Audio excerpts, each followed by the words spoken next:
Bonjour tout le monde, petite vidéo par rapport aux émotions, c'est une toute petite partie, une minuscule partie.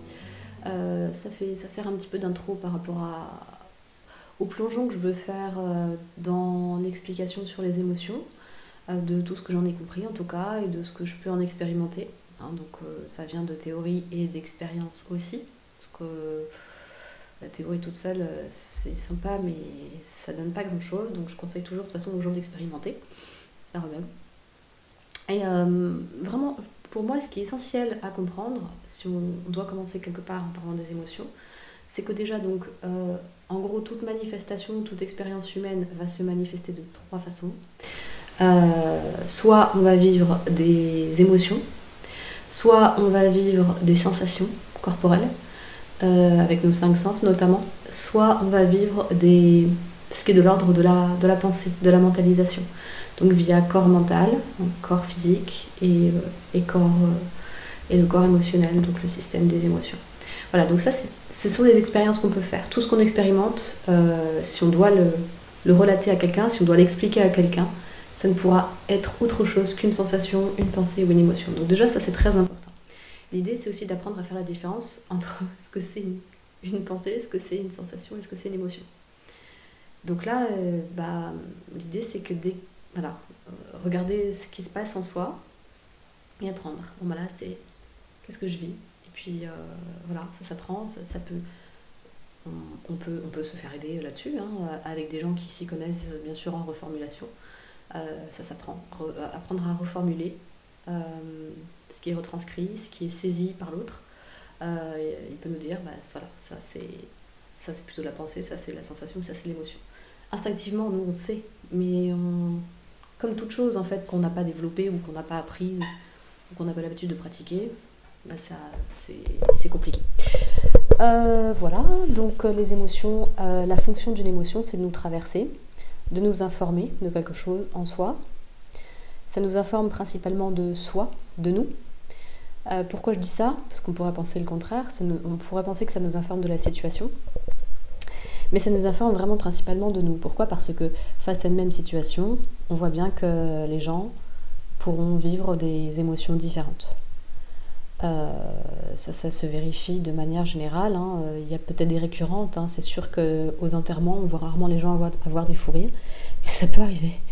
Ça peut être nerveux. Ou il peut y avoir des tas d'émotions ressenties. Il y a des récurrentes, oui c'est vrai. Mais vraiment, une émotion, elle est propre à soi.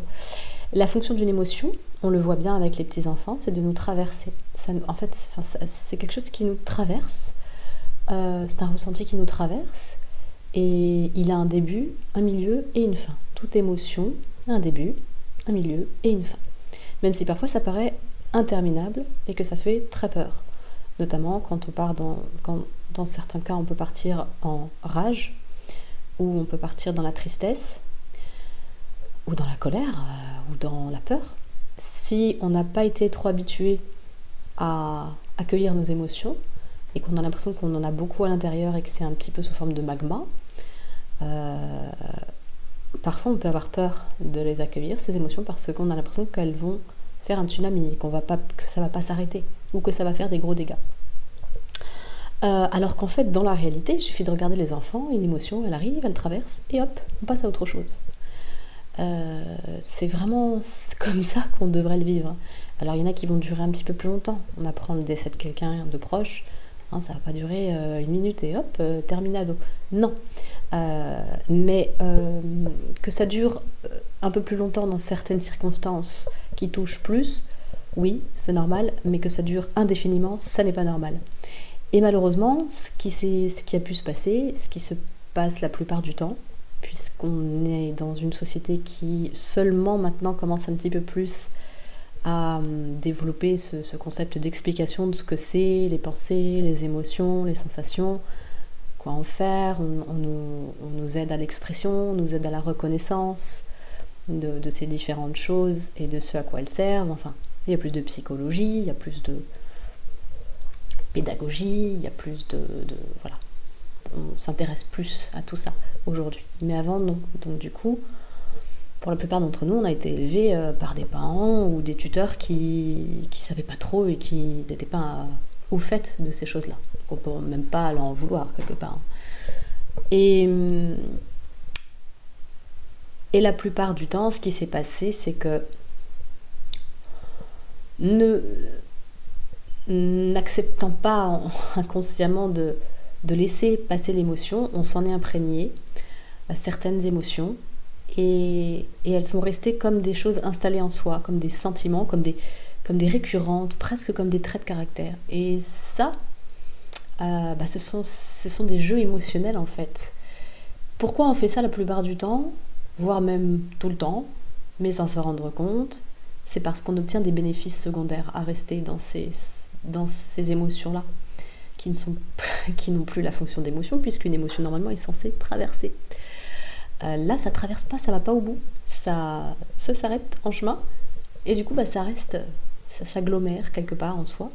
Hein, souvent, on peut ressentir nos émotions dans des parties du corps, c'est intéressant d'aller regarder. Et ça, voilà, du coup, là, ça couve, ça reste, ça. Et quand ça circule pas, on sait, on voit bien quand une énergie qui doit circuler ne circule pas, ça, on voit bien avec les maladies qui se créent, hein, ce sont des agglomérations d'énergie, une agglomération d'énergie qui fait comme un nœud, et ça pourrit en quelque sorte un peu, hein, ça macère, et c'est là que ça alourdit en fait. Donc l'idée c'est vraiment d'aller regarder en soi. Souvent ça peut se manifester de plein de façons. La frustration qui est fortement là, ou la colère, ou la tristesse. Ça peut même être de la fatigue, hein, pour le coup. Ça peut être des états, hein, pas forcément que des émotions, ça peut être des états. La culpabilité, on la retrouve beaucoup. La tristesse, le dégoût, l'apathie. Il y en a pas mal, hein, comme ça, il y en a beaucoup. Ça peut être tout et n'importe quoi. Et ça va être quelque chose qui se retrouve dans notre vie. Voilà, je le disais, presque comme un trait de caractère. Alors des fois, on dit, c'est son caractère. Des fois, c'est simplement un jeu émotionnel qui se poursuit et qui nous donne des résultats, des bénéfices secondaires. Alors, le mot bénéfice, il est beau, donc on n'a peut-être pas envie d'aller le changer. Sauf que le problème du bénéfice secondaire, c'est qu'il nous empêche d'être libres et de vivre pleinement notre vie et de nous expanser. Il nous fait rester bloqués là-dedans. Vous voyez, quelqu'un qui est en colère, qui est dans la rancune, admettons, une colère qui se transforme en rancune, en ressentiment avec le temps, c'est de l'énergie qui est bloquée. C'est de l'énergie qui n'est pas disponible pour autre chose. Le bénéfice secondaire, ça peut être plein de choses. Ça peut être de ne pas aller au contact, de ne pas aller au conflit, de ne pas aller dans la discussion finalement, de ne pas aller dans la profondeur des discussions, d'éviter le contact. Il peut y en avoir plein en fait. Voilà, donc l'idéal en fait c'est de comprendre que nos émotions, elles nous font souvent peur parce qu'on s'est habitué malheureusement à en agglomérer certaines en nous. Et on voit bien on sent bien que c'est pas bénéfique pour nous. Donc du coup nos émotions, les émotions c'est souvent synonyme de ah non merci quoi. Parce que c'est trop ou c'est pas assez, c'est pas. Alors que si on réapprend à les accueillir, à ne plus les craindre, à comprendre que c'est pas dommageable quand on comprend leur système et leur fonctionnement, ça allège la vie. Alors, ça n'empêche pas le côté désagréable de certaines émotions, mais une émotion n'est ni bien ni mal. Elle est agréable ou désagréable, ça certes, mais ça c'est un peu comme tout dans la vie, sauf que plus de toute façon on lutte, et plus on lutte contre quelque chose et qu'on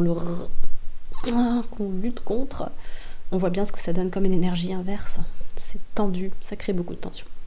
Voilà pour cette première vidéo sur les émotions. Si vous avez des questions, n'hésitez pas à les poser. N'hésitez pas à vous abonner ou à partager cette vidéo. À bientôt.